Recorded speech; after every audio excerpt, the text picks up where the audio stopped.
Hi hello ಸ್ನೇಹಿತರೆ, ಎಲ್ಲರೂ ಹೇಗಿದ್ದೀರಿ? ತುಂಬ ಸೂಪರ್ ಆಗಿದ್ದೀರಿ ಅನ್ಕೊಂಡಿದ್ದೀನಿ ಸ್ನೇಹಿತರೆ. ಸಂಚಿಕೆಯನ್ನು ಆರಂಭ ಮಾಡೋಣ. ಸ್ನೇಹಿತರೆ, ಕನ್ನಡ ಸಿನಿಮಾದಲ್ಲಿ ಒಂದು ಹಾಡಿತ್ತು, ಮಾರಿ ಕಣ್ಣು ಹೋರಿ ಮೇಲೆ. ಹಾಗೆ ಇವತ್ತು ಸರ್ಕಾರದ ಕಣ್ಣು ಸೈಟ್ ಮೇಲೆ, ಖಾಲಿ ನಿವೇಶನದ ಮೇಲೆ ಸರ್ಕಾರದ ಕಣ್ಣು ಬಿದ್ದಿದೆ. ಕರ್ನಾಟಕದ ಮುಖ್ಯಮಂತ್ರಿಗಳು ಹೇಳ್ತಾ ಇದ್ದಾರೆ, ನಿಮ್ಮ ಸೈಟು, ನಿಮ್ಮ ನಿವೇಶನ ಖಾಲಿ ಇದ್ದರೆ ಆ ಖಾಲಿ ಇರುವಂಥ ನಿವೇಶನ 5 ವರ್ಷದಲ್ಲಿ ಅಲ್ಲಿ ಮನೆ ಕಟ್ಟಲಿಲ್ಲ ಅಂದರೆ ನಿಮಗೆ ಡಬಲ್ ಟ್ಯಾಕ್ಸ್ ಹಾಕ್ತೀವಿ, ಅಥವಾ ಆ ಸೈಟನ್ನು ಸರ್ಕಾರ ವಾಪಸ್ ತಗೊಳ್ಳುತ್ತೆ ಅನ್ನುವಂಥ ಸ್ಟೇಟ್ಮೆಂಟು ಹೊರಬಿದ್ದಿದೆ. ಇದರಿಂದ ಕರ್ನಾಟಕದ ಜನತೆ, ಹಾಗೆ ಮಧ್ಯಮ ವರ್ಗದವರು, ಹಾಗೆ ತುಂಬ ಕಷ್ಟದಲ್ಲಿ ಇದ್ದಂಥವರು ಈಗ ತುಂಬ ಸಂಕಷ್ಟವನ್ನು ಎದುರಿಸ್ತಾ ಇದ್ದಾರೆ. ಇದರ ಬಗ್ಗೆ ಚಿಂತನೆ ಮಾಡ್ತಾ ಇದ್ದಾರೆ. ಹಾಗಾದರೆ ಕಾನೂನಲ್ಲಿ ಅವಕಾಶ ಇದೆಯಾ? ಹಾಗಾದರೆ ನಮ್ಮ ಸೈಟ್ ನಮ್ಮದಲ್ವಾ?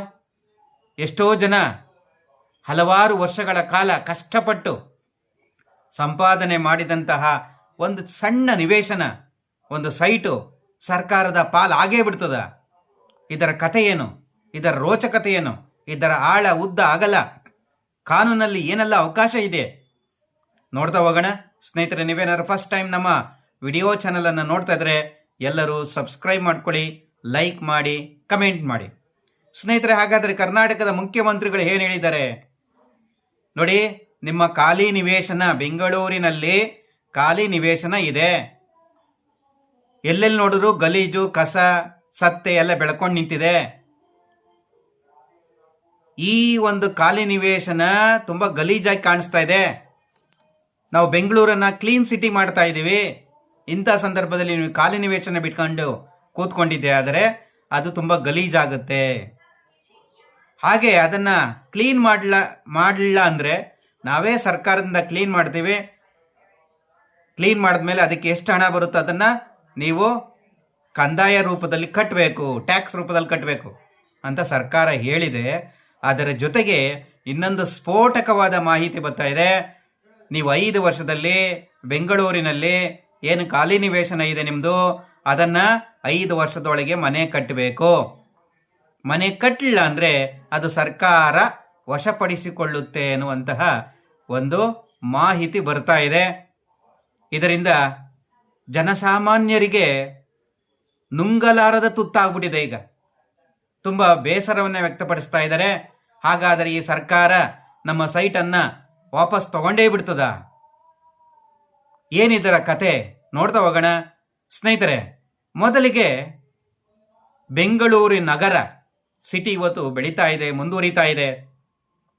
ಇಂತಹ ಸಮಯದಲ್ಲಿ ನಿಮ್ಮ ಸೈಟನ್ನು ನಾವು ವಾಪಸ್ ತಗೊಂತೀವಿ, ನಿಮ್ಮ ಸೈಟಲ್ಲಿ ಮನೆ ಕಟ್ಟಲಿಲ್ಲ ಅಂದರೆ ವಾಪಸ್ ತಗೊಂತೀವಿ ಅನ್ನುವಂತಹ ಈ ಒಂದು ಸ್ಟೇಟ್ಮೆಂಟ್ ಏನಿದೆ, ಈಗ BDA ಇರ್ಬೋದು, GBA ಇರ್ಬೋದು, ಎಲ್ಲರೂ ಸಹ ಈ ಒಂದು ಸೈಟಲ್ಲಿ, ನಿವೇಶನದಲ್ಲಿ ನಾವು ಯಾವ ರೀತಿಯೆಲ್ಲ ಟ್ಯಾಕ್ಸ್ ಹಾಕ್ಬೋದು, ಅಥವಾ ಕಾನೂನಿನ ರೀತಿಯಲ್ಲಿ ಆ ಸೈಟನ್ನು ನಾವು ಸರ್ಕಾರಕ್ಕೆ ತೆಗೆದುಕೊಂಬೋದು ವಾಪಸ್ ಅನ್ನುವಂಥ ರೀತಿಯಲ್ಲಿ ಎಲ್ಲ ಕಡೆ ಸುದ್ದಿ ಹರಿದಾಡ್ತಾ ಇದೆ. ಇದಕ್ಕೆ ವಿರೋಧನೂ ವ್ಯಕ್ತ ಆಗ್ತಾ ಇದೆ. ಜನಸಾಮಾನ್ಯರು ಬಹಳ ವಿರೋಧವನ್ನು ವ್ಯಕ್ತಪಡಿಸ್ತಾ ಇದ್ದಾರೆ.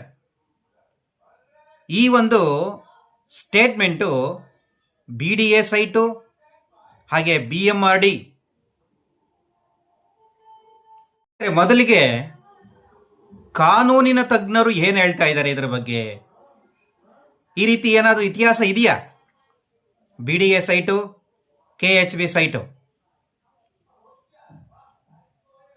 ಈ ಒಂದು ಸೈಟನ್ನು ವಾಪಸ್ ಪಡಿಲಿಕ್ಕೆ ಕಾನೂನಲ್ಲಿ ಏನಾದರೂ ಅವಕಾಶ ಇದೆಯಾ ಅಂತಂದರೆ ಖಂಡಿತ ಇದೆ ಸ್ನೇಹಿತರೆ.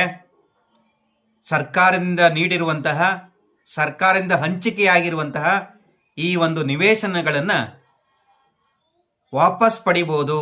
ಅಲ್ಲಿ ಸರಿಯಾದ ರೀತಿಯಲ್ಲಿ ಅದನ್ನು ದುರ್ಬಳಕೆ ಮಾಡಿಕೊಂಡ್ರೆ, ಕಮರ್ಷಿಯಲ್ ಆಗಿ ಯೂಸ್ ಮಾಡ್ತಾ ಇದ್ರೆ, ಈ ಥರದ್ದೇನಾದರೂ ನಿವೇಶನ ಅಲ್ಲದೆ ಬೇರೆ ಏನಾದರೂ ಆಕ್ಟಿವಿಟಿಗೆ ಯೂಸ್ ಮಾಡ್ಕೊಂಡಿದ್ದೆ ಆದರೆ ಅದನ್ನು ಸರ್ಕಾರ ವಾಪಸ್ ಪಡ್ಕೊಬೋದು ಅನ್ನೋದು ಕಾನೂನಿನಲ್ಲಿ ಇದೆ. ಆದರೆ ಇಷ್ಟು ವರ್ಷಗಳಲ್ಲಿ ಯಾವುದೇ ಸೈಟನ್ನು ಸರ್ಕಾರ ನೀಡಿರುವಂತಹ ಹಂಚಿಕೆ ಆಗಿರುವಂತಹ ಸೈಟ್ಗಳಲ್ಲಿ ಯಾವುದನ್ನು ವಾಪಸ್ ಪಡೆದಿರುವಂತಹ ಇತಿಹಾಸ ಇಲ್ಲ. ಜನಸ್ನೇಹಿಯಾಗಿತ್ತು, ಜನಪರ ಯೋಜನೆಗಳಾಗಿತ್ತು. ಆದರೆ ಈಗ ಸರ್ಕಾರ ನಿಮ್ಮ ನಿವೇಶನ ಖಾಲಿಯಾಗಿದ್ದು ಆ ನಿವೇಶನದಲ್ಲಿ ಮನೆ ಕಟ್ಟಲಿಲ್ಲ ಅಂದರೆ ಇನ್ನು 5 ವರ್ಷ ಟೈಮ್ ಕೊಟ್ಟಿದ್ದಾರೆ. 5 ವರ್ಷದಲ್ಲಿ ಕಟ್ಟಲಿಲ್ಲ ಅಂದರೆ ಆ ಸೈಟು ನಿಮ್ಮದಲ್ಲ, ಅದು ಸರ್ಕಾರದ್ದು ಅಂತ ಸರ್ಕಾರ ವಾದ ಮಾಡ್ತಾ ಇದೆ. ಇದಕ್ಕೆ ತೀವ್ರವಾದ ವಿರೋಧ ವ್ಯಕ್ತ ಆಗ್ತಾ ಇದೆ. ಪರ ವಿರೋಧ ವ್ಯಕ್ತ ಆಗ್ತಾ ಇದೆ ಸ್ನೇಹಿತರೆ. ಇದು ಎಷ್ಟರ ಮಟ್ಟಿಗೆ ಮುಂದೆ ಇಂಪ್ಲಿಮೆಂಟ್ ಆಗುತ್ತೆ ಜನರಲ್ಲಿ ಬಹಳಷ್ಟು ಕುತೂಹಲವನ್ನು ಮೂಡಿಸ್ತಾ ಇದೆ. ಸ್ನೇಹಿತರೆ, ಫಸ್ಟ್ನೇದಾಗಿ ಈ ಜನಸಾಮಾನ್ಯರು ಸೈಟನ್ನು ಖರೀದಿ ಮಾಡಬೇಕಂದ್ರೆ ಸಾಲ ತೆಗೆದುಕೊಂಡಿರ್ತಾರೆ. ಒಂದು 5 ವರ್ಷಕ್ಕೆ ಸಾಲ ಸಿಗೋದಿಲ್ಲ. 5 ವರ್ಷ, 10 ವರ್ಷ, 15 ವರ್ಷ, 20 ವರ್ಷ ಆಗೋವರೆಗೂ ಆ ಸೈಟ್ ತೆಗೆದುಕೊಳ್ಳಲಿಕ್ಕೆ ಸಾಲ ತೆಗೆದುಕೊಂಡಿರ್ತಾರೆ. ಇನ್ನು 5 ವರ್ಷದಲ್ಲಿ ಮನೆ ಕಟ್ಟೋದಾದ್ರೂ ಹೇಗೆ? ಇದು ಜನಸಾಮಾನ್ಯರು, ಮಧ್ಯಮ ವರ್ಗದವರು, ಬಡವರು ತುಂಬಾನೇ ವಿರೋಧ ವ್ಯಕ್ತಪಡಿಸ್ತಾ ಇದ್ದಾರೆ. ನಮ್ಮ ಸೈಟು ಮತ್ತೆ ಸರ್ಕಾರ ಅಕ್ವೈರ್ ಮಾಡ್ಕೊಂಡ್ರೆ ನಮ್ಮ ಗತಿ ಏನಪ್ಪ ಅನ್ನುವಂತಹ ಯೋಚನೆ ಶುರುವಾಗ್ಬಿಟ್ಟಿದೆ. ಈಗ ಸರ್ಕಾರ ಹೇಳಿರೋದು ಒಂದು ರೀತಿಯಲ್ಲಿ ಒಳ್ಳೇದೇ. ನೀವು ಸತ್ಯನ ಕ್ಲೀನ್ ಮಾಡ್ಕೊಳ್ಳಿ, ನೀಟಾಗಿ ಇಟ್ಕೊಳ್ಳಿ, ಕಾಂಪೌಂಡ್ ಹಾಕೊಳ್ಳಿ, ಅದು ಕರೆಕ್ಟ್ ಇದೆ. ಆದರೆ ಇದೆಲ್ಲೋ ಜನಸಾಮಾನ್ಯರಿಗೆ ತೀವ್ರವಾದ ಹೋರಾಟನೇ ಪ್ರಾರಂಭ ಆಗುತ್ತೋ ಅಥವಾ ಕೋರ್ಟ್ಗೆ ಏನಾದರೂ ಹೋಗ್ತಾರ ಜನಗಳು, ಇದು ಮುಂದೆ ನೋಡುವಂತಹ, ಅಥವಾ ಸರ್ಕಾರದ ವಿರುದ್ಧನೇ ಜನ ತಿರುಗಿ ಬೀಳ್ತಾರ. ಯಾವುದೇ ಕಾನೂನು ಆಗ್ಬೋದು, ಜನಸಾಮಾನ್ಯರಿಗೆ ಒಳಿತನ್ನ ಮಾಡುವಂತಹ ಕಾನೂನುಗಳಾಗಬೇಕು. ಅದನ್ನ ಬಿಟ್ಟು ಈ ರೀತಿಯಲ್ಲಿ ಆದಾಗ ಜನಸಾಮಾನ್ಯರು ಬಹಳಷ್ಟು ವಿರೋಧವನ್ನು ವ್ಯಕ್ತಪಡಿಸ್ತಾ ಇದ್ದಾರೆ. ನಾವು ಸಾಲ ತೆಗೆದುಕೊಂಡು ಸೈಟ್ ತಗೊಂಡಿದ್ದೀವಿ, ಸೈಟಿನ ಸಾಲ ತೀರಿಸ್ಬೇಕಂದ್ರೆ 10, 15, 20 ವರ್ಷಗಳ ಟೈಮ್ ತಗೊಳುತ್ತೆ. ಅಂತ ಸಂದರ್ಭದಲ್ಲಿ ನೀವು 5 ವರ್ಷದಲ್ಲೇ ಮನೆ ಕಟ್ಬಿಡಿ ಅಂದರೆ ನೀವೇನಾದರೂ ಸಾಲ ಕೊಡ್ತೀರಾ? ಸಾಲವನ್ನ ನೀವು ಬಡ್ಡಿ ರೂಪದಲ್ಲಿ ಕೊಟ್ಟರೆ ನಾವು ಬಡ್ಡಿ ಕಟ್ಲಿಕ್ಕೆ ಬರಲ್ವಲ್ಲ, ಸಾಲದ ಮೇಲೆ ಮತ್ತೆ ಸಾಲ ಎಲ್ಲಿ ಮಾಡ್ಲಿಕ್ಕಾಗತ್ತೆ? ಈ ತರ ಜನಸಾಮಾನ್ಯರು ಮಾತಾಡ್ತಾ ಇದ್ದಾರೆ. ಹಾಗಾದರೆ ಇನ್ನು ಮುಂದಿನ ನಡೆ ಏನು? ಸರ್ಕಾರ ಹಾಗಾದ್ರೆ ಏನೆಲ್ಲ ಪ್ಲಾನ್ ಮಾಡ್ಬೋದು ಇದಕ್ಕೆ? ಹಾಗಾದ್ರೆ ಜನಸಾಮಾನ್ಯರು ಈ ಸೈಟನ್ನು ಮಾರೇ ಬಿಡ್ತಾರ? ರಿಯಲ್ ಎಸ್ಟೇಟ್ ಕೆಳಗೆ ಬಿದ್ದೋಗುತ್ತಾ? ಹೌದು, ರಿಯಲ್ ಎಸ್ಟೇಟ್ ಮೇಲೂ ದೊಡ್ಡ ಪ್ರಭಾವವನ್ನು ಬೀರುತ್ತೆ. ಯಾಕೆಂದರೆ ಜನಸಾಮಾನ್ಯರು ಯಾವುದೇ ಸೈಟನ್ನು ಕೊಳ್ಳೋದಕ್ಕೆ ಮುಂದೆ ಬರೋದಿಲ್ಲ. ಸೈಟ್ ತೆಗೆದುಕೊಂಡಿದೆ ಆದರೆ ಮನೆ ಕಟ್ಟಬೇಕು, ನಮ್ಮ ಹತ್ರ ಹಣ ಇಲ್ಲ. ಆಗ ಸೈಟ್ಗಿರುವಂಥ ಡಿಮ್ಯಾಂಡು ಖಂಡಿತ ಕೆಳಗೆ ಬೀಳುತ್ತೆ. ಕೆಳಗೆ ಬೀಳುವಂತಹ ಸಾಧ್ಯತೆಗಳು ಜಾಸ್ತಿ ಇದೆ ಅಂತಲೇ ಹೇಳ್ಬೋದು ಸ್ನೇಹಿತರೆ. ಪರಿಸರಕ್ಕೆ ಒಂದು ಮಾರಕನೂ ಆಗ್ಬೋದು. ಹೇಗೆ? ಒಂದು ಖಾಲಿ ನಿವೇಶನ ಇತ್ತು ಅಂದರೆ ಅಲ್ಲಿ ಮರ ಗಿಡ ಎಲ್ಲ ಬೆಳ್ಕೊಂಡಿರುತ್ತೆ, ಪಕ್ಷಿಗಳು ವಾಸ ಮಾಡ್ತವೆ. ಅಲ್ಲಿ ಮಣ್ಣು ಇರೋದ್ರಿಂದ ಮಳೆ ಹುಯ್ದಂಥ ಸಂದರ್ಭದಲ್ಲಿ ನೀರನ್ನು ಹೀರ್ಕೊಳ್ಳುತ್ತೆ, ಅಂತರ್ಜಲ ಹೆಚ್ಚಾಗುತ್ತೆ. ಪ್ರಕೃತಿಗೆ ಒಂದು ವರ ಇದ್ದ ಹಾಗೆ ಇದು. ನೀವು ಖಾಲಿ ಸೈಟನ್ನು ಬಿಟ್ಕೊಂಡಿದ್ರೆ ಪ್ರಕೃತಿಗೆ ಒಂದು ಗಿಫ್ಟ್ ಕೊಡ್ತಾ ಇದ್ದೀರಿ ನೀವು ಅಂತ ಅರ್ಥ. ಇಡೀ ಬೆಂಗಳೂರಿನಲ್ಲಿ ಎಲ್ಲ ಕಡೆ ನೀವು ಮನೆ ಕಟ್ಟು, ಬಿಲ್ಡಿಂಗ್ ಕಟ್ಟು, ಮನೆ ಕಟ್ಟು, ಬಿಲ್ಡಿಂಗ್ ಕಟ್ಟು, ಮನೆ ಕಟ್ಟಲೇ ಇದ್ರಿ ನೀವು. ಮಳೆ ನೀರು ಬಂದಂಥ ಸಂದರ್ಭದಲ್ಲಿ ಭೂಮಿಯಲ್ಲಿ ನೀರು ಹಿಂಗೋದಿಲ್ಲ. ಇಡೀ ಬೆಂಗಳೂರು ಸಿಟಿ ತಂಪಾದ ಹವಾಮಾನ ಇರೋದಿಲ್ಲ. ಭೂಮಿಯ ಅಂತರ್ಜಾಲದಲ್ಲಿ ನೀರು ಸಿಗೋದಿಲ್ಲ. ಎಷ್ಟೇ ಬೋರ್ವೆಲ್ ಹಾಕಿದ್ರೂ ನೀರು ಸಿಗೋದಿಲ್ಲ. ಕೆಂಪೇಗೌಡರು ಕಾಲಿದ್ದಂಥ ಸಂದರ್ಭದಲ್ಲಿ ಬೆಂಗಳೂರಿನಲ್ಲಿ ಸಾವಿರಾರು ಕೆರೆಗಳಿದ್ದು, ಆ ಕೆರೆಗಳನ್ನೆಲ್ಲ ಮುಚ್ಚಿ ಇವತ್ತು ಬಸ್ ಸ್ಟ್ಯಾಂಡ್ ಮಾಡ್ಕೊಂಡಿದ್ದೀವಿ, ಏನೇನೋ ಮಾಡ್ಕೊಂಡಿದ್ದೀವಿ. ಒಂದು ಕೆರೆಗಳು ಕಾಣಿಸ್ತಾ ಇಲ್ಲ, ಕಣ್ಮರಿ ಆಗ್ತಾ ಇದ್ದಾವೆ. ಇಂಥ ಸಂದರ್ಭದಲ್ಲಿ ನೀವು ಎಲ್ಲ ಬೆಂಗಳೂರಿನ ಎಲ್ಲ ಕಡೆನೂ ಮನೆ ಕಟ್ಟಿ ಇದನ್ನು ಕಾನೂನು ತಂದ್ಬಿಟ್ರೆ, ಮನೆ ಕಟ್ಟಲೇಬೇಕು ಅಂತ ಕಾನೂನನ್ನು ಮಾಡಿದ್ದೆ ಆದರೆ ಎಲ್ಲರೂ ಮನೆ ಕಟ್ತಲೇ ಹೋದರೆ ಏನಾಗುತ್ತೆ? ಉಸಿರಾಟ ಆಡಲಿಕ್ಕೆ ಆಕ್ಸಿಜನ್ನೇ ಸಿಗೋದಿಲ್ಲ, ಆಮ್ಲಜನಕನೇ ಸಿಗೋದಿಲ್ಲ. ಪ್ರಕೃತಿಯ ವಿರುದ್ಧ ನಾವು ಹೋಗ್ತಾ ಇದ್ದೀವಿ. ಪ್ರಕೃತಿಯ ವಿರುದ್ಧ ಹೋಗಿದ್ದೆ ಆದರೆ ಪ್ರಕೃತಿ ನಮಗೆ ತಿರುಗಿಸಿ ನಮಗೆ ಉಗ್ರವಾದ ಶಿಕ್ಷೆನೂ ಕೊಡಬಹುದು. ಉಸಿರಾಟ ಆಡಲಿಕ್ಕೆ ಆಕ್ಸಿಜನ್ನೇ ಸಿಗೋದಿಲ್ಲ. ಪ್ರಾಣಿ ಪಕ್ಷಿಗಳು ವಾಸ ಮಾಡೋದಕ್ಕೆ ಜಾಗನೇ ಇರೋದಿಲ್ಲ. ಒಂದಷ್ಟು ಸ್ವಲ್ಪ ಜಾಗ ಇತ್ತು ಅಂದರೆ ಅಲ್ಲೊಂದು ಮರ ಗಿಡ ಏನೋ ಬೆಳ್ಕೊಂಡಿತ್ತು ಅಂದರೆ ಅಲ್ಲಿ ಇಲಿಗಳು ವಾಸ ಮಾಡ್ಬೋದು. ಕೆಲವೊಂದು ಅನೇಕ ಕೀಟಗಳು ವಾಸ ಮಾಡ್ಬೋದು. ಚಿಟ್ಟೆಗಳು ವಾಸ ಮಾಡ್ತವೆ. ಪ್ರಾಣಿ ಪಕ್ಷಿಗಳು ವಾಸ ಮಾಡ್ತವೆ. ಎಮ್ಮೆ, ಕರು ಅವೆಲ್ಲ ಸ್ವಲ್ಪ ಬಿಸಿಲಿದ್ದಾಗ ಅಲ್ಲೋಗಿ ಮಲಿಕೊಂಡು ರೆಸ್ಟ್ ತಗೊಂತವೆ. ಮನುಷ್ಯ ಇಲ್ಲಾದ್ರೂ ಇಲ್ವಲ್ಲಪ್ಪ, ಇಲ್ಲಿ ನೆಮ್ಮದಿಯಾಗಿ ಮಲಿಕೊಳ್ಳೋಣ, ಅಲ್ಲಿ ಹೋದ್ರೆ ರಸ್ತೆಯಲ್ಲಿ ವೆಹಿಕಲ್ಸ್ ಹೋಗ್ತವೆ, ನಮಗೆ ಜಾಗ ಇಲ್ಲ ಅಂತ ಖಾಲಿ ಜಾಗದಲ್ಲಿ ಬಂದು ಹಸುಗಳು, ಎಮ್ಮೆಗಳು, ಸೀಮೆ ಹಸುಗಳು ರೆಸ್ಟ್ ತಗೊಂತವೆ. ಮಕ್ಕಳಿಗೆ ತೋರಿಸ್ಬೋದು, ನೋಡಪ್ಪ ಇಲ್ಲಿ ಖಾಲಿ ಸೈಟ್ ಇದೆ, ಇಲ್ಲಿ ಮರ ಗಿಡ ಎಲ್ಲ ಬೆಳೆದೈತೆ, ಒಂದು ಸ್ವಲ್ಪ ನೋಡಪ್ಪ, ಖುಷಿ ಪಡು ಅಂತಾನೆ ಹೇಳ್ಬೋದು.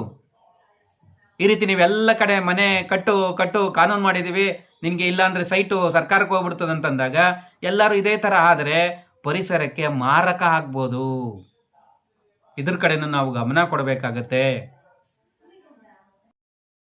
ಸ್ನೇಹಿತರೆ, ಈಗ ಸರ್ಕಾರ ಹೇಳ್ತಾ ಇದೆ ಎಲ್ಲ ಸೈಟ್ಗಳನ್ನು ವಾಪಸ್ ತಗೊಂತೀನಿ ಅಂತ. 5 ವರ್ಷದಲ್ಲಿ ಮನೆ ಕಟ್ಟಲಿಲ್ಲ ಅಂದ್ರೆ ವಾಪಸ್ ತಗೊಂತೀನಿ ಅಂತ. ಸ್ನೇಹಿತರೆ, ಹಾಗಾದ್ರೆ ಕಾನೂನಲ್ಲಿ ಯಾವ ರೀತಿ ಅವಕಾಶ ಇದೆ? ಸ್ನೇಹಿತರೆ, BDA ಹಾಗೆ ಕರ್ನಾಟಕ ಹೌಸಿಂಗ್ ಬೋರ್ಡ್ ಸರ್ಕಾರ ಹಂಚಿಕೆ ಮಾಡಿರುವಂತ ನಿವೇಶನಗಳಿಗೆ ಮಾತ್ರ ಕಾನೂನಲ್ಲಿ ಅವಕಾಶ ಇದೆ. ಬೇರೆ ನಿವೇಶನಗಳನ್ನ ತೆಗೆದುಕೊಳ್ಳಿಕ್ಕೆ ಕಾನೂನಲ್ಲಿ ಅವಕಾಶ ಇಲ್ಲ. ಇದು ಕೆಲವರಿಗೆ ಗುಡ್ ನ್ಯೂಸ್ ಆಗ್ಬೋದು. ಇನ್ನು ಕೆಲವರಿಗೆ ಹೆಂಗೋ ಬದುಕುವಲ್ಲಪ್ಪ ನಾವು, ನಮ್ಮ ಸೈಟು ಸರ್ಕಾರ ಪಾಲಾಗಲ್ಲ ಅನ್ನುವಂತಹ ಸ್ವಲ್ಪ ಮುಖದಲ್ಲಿ ಸಂತೋಷ ಬೀರ್ಬೋದು. ಹೌದು ಸ್ನೇಹಿತರೆ, ಕಾನೂನಲ್ಲಿ 1976ರಲ್ಲಿ ಇದೊಂದು ಕಾನೂನು ಆಗಿದೆ.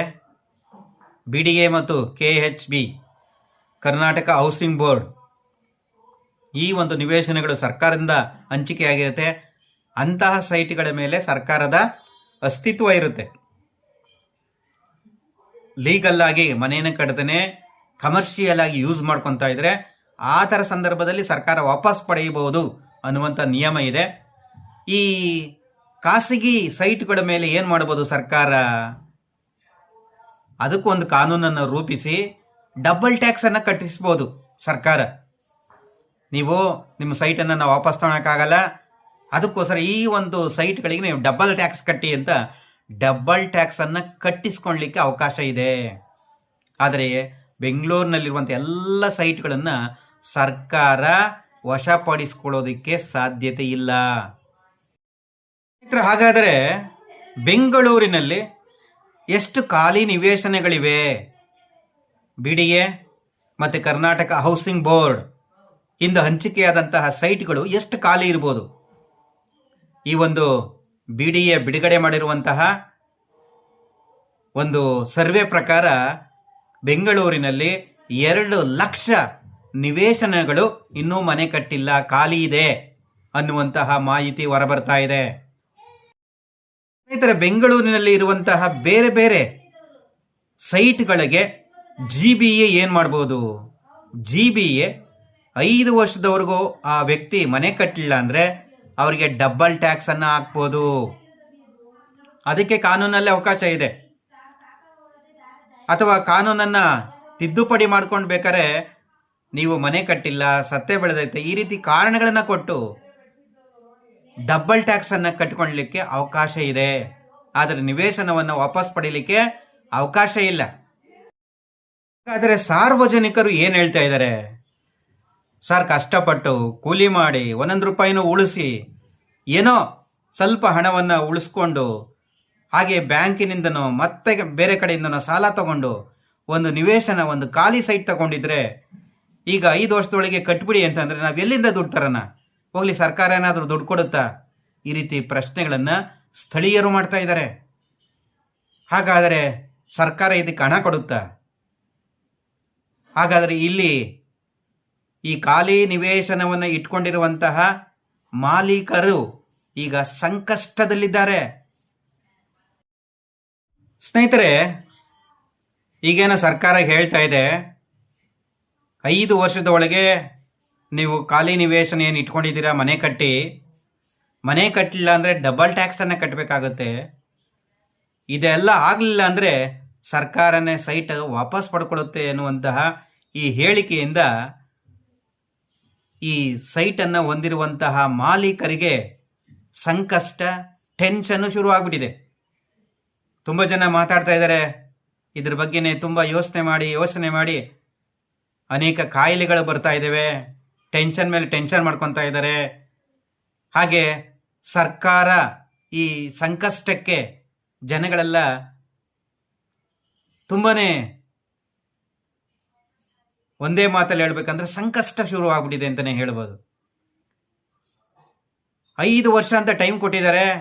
5 ವರ್ಷ ಆದಮೇಲೆ ನಾವು ತಗೊಂಡಿರುವಂತಹ ಸೈಟ್ ಮೇಲೆ ತೆಗೆದುಕೊಂಡಿರೋ ಸಾಲನೇ ಇನ್ನೂ ತೀರಿಸ್ಲಿಕ್ಕೆ ಆಗಿರೋದಿಲ್ಲ. ಅಂಥದ್ರಲ್ಲಿ ನಾವು ಹೆಂಗೆ ಮನೆ ಕಟ್ಟಲಿಕ್ಕೆ ಸಾಧ್ಯ ಅನ್ನುವಂಥ ಹಲವರ ಮಾತಾಗಿದೆ. ಸ್ನೇಹಿತರೆ, ನಾವು ಪ್ರಕೃತಿಯ ವಿರುದ್ಧ ಹೋಗ್ತಾ ಇದ್ದೀವಿ. ಖಾಲಿ ನಿವೇಶನ ಇತ್ತು ಅಂದರೆ ನಾನು ಆಗಲೇ ಹೇಳ್ದಂಗೆ ಇದು ಪ್ರಕೃತಿಗೆ ವರ ಅಂತಲೇ ಹೇಳ್ಬೋದು. ಯಾವ್ಯಾವ ರೀತಿಯಲ್ಲಿ ವರ, ಮಳೆ ಬಿದ್ದಂಥ ಸಂದರ್ಭದಲ್ಲಿ ನೀರು ಭೂಮಿಯಲ್ಲಿ ಹಿಂಗೆ ಹೋಗ್ಲಿಕ್ಕೆ ಎಲ್ಲ ಕಡೆ ಮನೆ ಕಟ್ಬಿಟ್ರೆ ಇರೋ ಜಾಗದಲ್ಲಾದ್ರೂ ಸ್ವಲ್ಪ ನೀರು ಭೂಮಿಗೆ ಹಿಂಗುತ್ತೆ. ಭೂಮಿ ತಂಪಾಗಿದ್ರೆ ಮಾತ್ರ ಇಡೀ ವಾತಾವರಣ, ತಣ್ಣನೆಯ ವಾತಾವರಣ ಇರಲಿಕ್ಕೆ ಸಾಧ್ಯ. ಇಲ್ಲಾಂದ್ರೆ ಬಿಸಿ ಹವಾಮಾನ ಉಂಟಾಗ್ಬಿಡ್ತದೆ. ಬೆಂಗಳೂರಿನಲ್ಲಿ ಬದುಕೋದಕ್ಕೆ ಆಗಲ್ಲ. ಇಡೀ ಇಂಡಿಯಾದಲ್ಲಿ, ಇಡೀ ವರ್ಲ್ಡಲ್ಲಿಯೇ ಬೆಂಗಳೂರು ವಾಸ ಮಾಡಲಿಕ್ಕೆ ಅತ್ಯಂತ ಸುರಕ್ಷಿತ, ಕ್ಷೇಮ, ಒಳ್ಳೆಯ ವಾತಾವರಣ ಇದೆ. ಇತ್ತ ಬಿಸಿಲು ಇಲ್ಲ, ಅತ್ತ ಚಳಿನೂ ಇಲ್ಲ. ಒಂದು ರೀತಿಯ ಮಧ್ಯಮ ವರ್ಗದಲ್ಲಿ ಎಲ್ಲ ದೇಶದ ಮೂಲೆ ಜನ ಇಲ್ಲಿ ಬಂದು ಬೆಂಗಳೂರಿನಲ್ಲಿ ಆರಾಮಾಗಿ ವಾಸ ಮಾಡ್ಬೋದು. ಈಗ ನಮ್ಮ ಕರ್ನಾಟಕದ ಬಿಜಾಪುರ, ಬಳ್ಳಾರಿ, ರಾಯಚೂರು ಆ ಕಡೆ ಹೋದರೆ ಸಿಕ್ಕಾಪಟ್ಟೆ ಬಿಸಿಲು. ಈ ಕಡೆ ಡೆಲ್ಲಿ ಕಡೆ ಹೋದರೆ, ಹಿಮಾಲಯ ಪರ್ವತ ಪ್ರದೇಶಕ್ಕೆ ಹೋದಾಗ ಬರೀ ಹಿಮ, ಚಳಿ, ಕೊರೆಯುವಂಥ ಚಳಿಗೆ ಎಷ್ಟೋ ಜನ, ಲಕ್ಷಾಂತರ ಜನ ಸಾಯ್ತಾ ಇರ್ತಾರೆ. ಆದರೆ ಬೆಂಗಳೂರಿನ ವಾತಾವರಣ ಎಲ್ಲ ರಾಜ್ಯದವರಿಗೆ, ಎಲ್ಲ ದೇಶದವರು ಇಲ್ಲಿ ಬಂದು ಸಂತೋಷವಾಗಿ, ಹ್ಯಾಪಿಯಾಗಿ ವಾಸ ಮಾಡುವಂತಹ ವಾತಾವರಣ ಇದೆ. ಆದರೆ ಈಗ ನಾವು ಎಲ್ಲ ಕಡೆ ಮನೆ ಕಟ್ಟಿ ಅಂತ ಅಂದಾಗ ಬೆಂಗಳೂರಿನಲ್ಲಿ ಬಾಡಿಗೆ ಬೆಲೆನೂ ಬಿದ್ದೋಗೋ ಚಾನ್ಸಸ್ ಇದೆ. ಹಾಗೆ ಬೆಂಗಳೂರಿನಲ್ಲಿ ಸೈಟ್ ಕೇಳೋರೇ ಇಲ್ದಂಗೆ ಆಗ್ಬೋದೇನೋ. ಹಾಗೆ ಎಲ್ಲ ಕಡೆ ಮನೆ ಕಟ್ತಾ ಹೋದಾಗ ಭೂಮಿಯಲ್ಲಿ ನೀರು ಹಿಂಗೋದೇ ಇಲ್ಲ. ನೀವೆಷ್ಟೇ ಬೋರ್ವೆಲ್ ಹಾಕಿದ್ರು ನೀರು ಸಿಗೋದಿಲ್ಲ. ಅಲ್ಲಿನ ಬೆಂಗಳೂರಿನ ವಾತಾವರಣ, ಹವಾಮಾನ ಬದಲಾವಣೆ ಆಗ್ಬೋದು. ಯಾಕೆಂದ್ರೆ ನೀರೇ ಭೂಮಿಯಲ್ಲಿ ಹಿಂಗೋದಿಲ್ಲ ಅಂದಾಗ ಇಡೀ ಭೂಮಂಡಲ ಬಿಸಿ ಆಗ್ಬೋದು, ಬಿಸಿಯ ವಾತಾವರಣ ಉಂಟಾಗ್ಬೋದು, ಮನುಷ್ಯನ ವಾಸಕ್ಕೆ ಯೋಗ್ಯವಲ್ಲದ ಸ್ಥಳ ಆಗ್ಬೋದು. ಪ್ರಾಣಿ ಪಕ್ಷಿಗಳು ವಾಸ ಮಾಡೋದಾದ್ರೂ ಎಲ್ಲಿ? ಈ ರೀತಿ ಅನೇಕ ಕಷ್ಟಗಳು ಶುರುವಾಗ್ಬೋದು. ನನ್ನ ಪ್ರಕಾರ ಈ ಖಾಲಿ ನಿವೇಶನ ಒಂದು ರೀತಿಯ ವರ. ಮರ ಬೆಳೆದಿರುತ್ತದೆ. ಅನೇಕ ಆಯುರ್ವೇದಿಕ್ ಗಿಡಗಳು, ಸಸ್ಯಗಳು, ಅಮೂಲ್ಯವಾದ ಸಸ್ಯಗಳು ಬೆಳೆದಿರ್ತವೆ. ಈಗ ಕುರಿ ಇರ್ಬೋದು, ಮೇಕೆ ಇರ್ಬೋದು, ಸೀಮೆ ಹಸುಗಳು ಇರ್ಬೋದು, ಅಲ್ಲೋಗಿ ಖಾಲಿ ಸೈಟಲ್ಲಿ ತಮ್ಮ ಆಹಾರವನ್ನು, ಹುಲ್ಲನ್ನು ತಿಂತವೆ. ಒಂದು ರೀತಿಯಲ್ಲಿ ಒಳ್ಳೆಯದೇ ಜಾಸ್ತಿ ಇದೆ. ಖಾಲಿ ನಿವೇಶನ ಇದ್ದಷ್ಟು ಒಳ್ಳೆಯದೇ ಜಾಸ್ತಿ ಇದೆ. ಮನೆ ಕಟ್ತಾ ಹೋದಾಗ ಎಲ್ಲ ಕಡೆ ಸಿಮೆಂಟ್ ಹಾಕಿ ನಾವು ಭೂಮಿಗೆ ನೀರು ಹಿಂಗ್ಲಿಕ್ಕೆ ಬಿಡ್ತಾ ಇಲ್ಲ, ಎಲ್ಲ ಬ್ಲಾಕ್ ಮಾಡ್ತಾ ಇದ್ದೀವಿ. ಆದರೆ ಈ ಖಾಲಿ ಸೈಟ್ ಇರುವಂಥ ಸ್ಥಳದಲ್ಲಾದರೂ ಮಳೆ ನೀರು ಹಿಂಗಿ ಹೋಗಿ ಭೂಮಿಯ ಒಂದು ತಂಪಾದ ವಾತಾವರಣ, ಅಂತರ್ಜಲ ಹೆಚ್ಚಾಗ್ಲಿಕ್ಕೆ ಅವಕಾಶವನ್ನು ಮಾಡಿಕೊಟ್ಟಂಗಾಗುತ್ತೆ. ಇಲ್ಲ ಅಂದರೆ ಎಲ್ಲ ಕಡೆ ಮನೆ ಕಟ್ಟಿದಾಗ ಅದು ಪ್ರಕೃತಿ ನಮಗೆ ವಿರುದ್ಧವಾದಂತಹ ಉತ್ತರವನ್ನು ಕೊಡುವಂತಹ ಸಾಧ್ಯತೆಯೂ ಇದೆ. ಸ್ನೇಹಿತರೆ, ಇದ್ರ ಬಗ್ಗೆ ನಿಮ್ಗೆ ಏನಿಸ್ತಾ ಇದೆ? ನಮ್ಮ ಕರ್ನಾಟಕದ ಮುಖ್ಯಮಂತ್ರಿಗಳು ನಿಮ್ಮ ನಿವೇಶನ 5 ವರ್ಷದ ಒಳಗೆ ಆ ಖಾಲಿ ನಿವೇಶನದಲ್ಲಿ ಸೈಟ್ ಮನೆ ಕಟ್ಟಲಿಲ್ಲ ಅಂದರೆ ಡಬಲ್ ಟ್ಯಾಕ್ಸ್ ಹಾಕ್ತೀವಿ ಅಥವಾ ನಿವೇಶನವನ್ನೇ ವಾಪಸ್ ತಗೊಂತೀವಿ ಅಂತ ಹೇಳ್ತಾ ಇದ್ದಾರೆ. ಇದರ ಬಗ್ಗೆ ನಿಮ್ಮ ಅನಿಸಿಕೆಗಳು ಬಹಳ ಮುಖ್ಯ ಆಗುತ್ತೆ. ದಯವಿಟ್ಟು ಎಲ್ಲರೂ ನಮ್ಮ ಚಾನಲನ್ನು ಸಬ್ಸ್ಕ್ರೈಬ್ ಮಾಡ್ಕೊಳ್ಳಿ, ಲೈಕ್ ಮಾಡಿ. ನಿಮ್ಮ ಅನಿಸಿಕೆಗಳನ್ನು ದಯವಿಟ್ಟು ಕಮೆಂಟ್ ಬಾಕ್ಸಲ್ಲಿ ಬರೆಯಿರಿ. ಇದು ಸರಿಗಿದೆಯಾ ಅಥವಾ ತಪ್ಪಿದೆಯಾ? ನನ್ನ ಪ್ರಕಾರ ಖಾಲಿ ನಿವೇಶನವನ್ನು ಕ್ಲೀನ್ ಮಾಡಿ ಇಟ್ಕೊಳ್ಳಿ. ಅಲ್ಲಿ ಕಸ, ಡಸ್ಟು ಇದನ್ನು ಹಾಕಿದಾಗೆ ಯಾರು ಸೈಟ್ ಓನರ್ ಆಗಿರ್ತಾರೆ ಅವರ ಜವಾಬ್ದಾರಿ. ಅಂತ ಹೇಳಿದರೆ ಅದು ಒಂದು ರೀತಿಯಲ್ಲಿ ಕರೆಕ್ಟಾಗಿದೆ. ಆದರೆ ಜನಸಾಮಾನ್ಯರು, ಬಡವರು ಕೂಲಿ ಮಾಡಿ ಒಂದೊಂದು ರೂಪಾಯಿನೂ ಉಳಿಸಿ ತೆಗೆದುಕೊಂಡಿರುವಂಥ ಸೈಟ್ ಮೇಲೆ ಸರ್ಕಾರ ಯಾಕೆ ಈ ರೀತಿ, ಸರ್ಕಾರದ ಕಣ್ಣು ಈ ಸೈಟ್ ಮೇಲೆ ಬಿದ್ದೈತೆ ಅಂತ ಹಲವು ಜನ ತುಂಬ ಬೇಸರ ವ್ಯಕ್ತಪಡಿಸ್ತಾ ಇದ್ದಾರೆ, ಟೆನ್ಷನ್ ಮಾಡ್ಕೊತಾ ಇದ್ದಾರೆ. ಇದರ ಬಗ್ಗೆ ನಿಮಗೆ ಏನಿಸ್ತಾ ಇದೆ ಸ್ನೇಹಿತರೆ? ಈ ಒಂದು ವರದಿ, ಈ ಒಂದು ಹೇಳಿಕೆ ನಿಮ್ಗೆ ಏನಿಸ್ತಾ ಇದೆ? ಈಗ GBA ಇರ್ಬೋದು, BDA ಇರ್ಬೋದು, ಕರ್ನಾಟಕ ಹೌಸಿಂಗ್ ಬೋರ್ಡ್ ಇರ್ಬೋದು, ಇವರೆಲ್ಲ ಕುಳಿತು ಮೀಟಿಂಗ್ ಮಾಡಿ ಇದಕ್ಕೆ CM ಹೇಳಿರೋದ್ರಿಂದ ಅದನ್ನು, ಕಾನೂನನ್ನು ಯಾವ ರೀತಿ ರಚನೆ ಮಾಡ್ತಾರೆ, ಮುಂದೆ ಏನೆಲ್ಲ ಬದಲಾವಣೆ ಆಗ್ಬೋದು ಬೆಂಗಳೂರಿನಲ್ಲಿ ನೋಡೋಣ. ಸ್ನೇಹಿತರೆ, ನೀವೆಲ್ಲ ಫಸ್ಟ್ ಟೈಮ್ ಏನಾದರೂ ನಮ್ಮ ಚಾನಲ್ ನೋಡ್ತಾ ಇದ್ರೆ ಎಲ್ಲರೂ ಸಬ್ಸ್ಕ್ರೈಬ್ ಮಾಡ್ಕೊಳ್ಳಿ. ತುಂಬ ಜನ ಸಪೋರ್ಟ್ ಮಾಡ್ತಾ ಇದ್ದಾರೆ, ನಮ್ಮ ಚಾನಲನ್ನು ನೋಡ್ತಾ ಇದ್ದಾರೆ, ಸಬ್ಸ್ಕ್ರೈಬ್ಸು ಮಾಡ್ಕೊತಾ ಇದ್ದಾರೆ. ತುಂಬ ಖುಷಿ ಆಗ್ತಾ ಇದೆ. ಇದೇ ರೀತಿಯ ಪ್ರಮುಖವಾದ ವಿಷಯಗಳ ಬಗ್ಗೆ ಚರ್ಚೆ ಮಾಡೋಣ. ದಯವಿಟ್ಟು ಎಲ್ಲರೂ ನಮ್ಮ ಹೊಸ ಚಾನಲನ್ನು ಸಬ್ಸ್ಕ್ರೈಬ್ ಮಾಡ್ಕೊಳ್ಳಿ, ಲೈಕ್ ಮಾಡಿ, ವಿಡಿಯೋನ ಶೇರ್ ಮಾಡಿ. ಮುಂದಿನ ಎಪಿಸೋಡಲ್ಲಿ ಮತ್ತೆ ಭೇಟಿಯಾಗೋಣ. ಎಲ್ಲರಿಗೂ ಧನ್ಯವಾದ. Thank you so much.